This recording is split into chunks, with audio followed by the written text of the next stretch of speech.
সকলোকে আজি আমি পঢ়িব গৈ আছো অসমৰ প্ৰথম কৃষক বিদ্ৰোহৰ বিষয়ে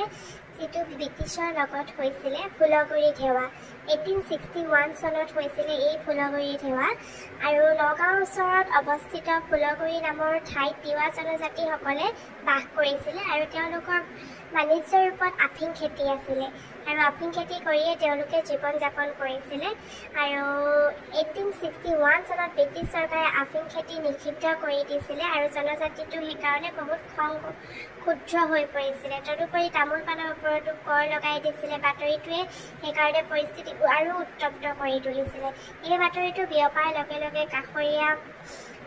অঞ্চলৰ কৃষকবোৰ গোট হৈ চৰকাৰৰ বিৰুদ্ধে বিদ্ৰোহ কৰিবলৈ ৰাইজমেল অনুষ্ঠিত কৰিছিল আৰু ইয়াতে ব্ৰিটিছ সহকাৰী লেফটেণ্ট সিংগাৰক প্ৰহাৰ কৰি হত্যা কৰা হৈছিল দেখিছেনে তেওঁলোকে ব্ৰিটিছসকল আহি আমাৰ আফিং খেতি বন্ধ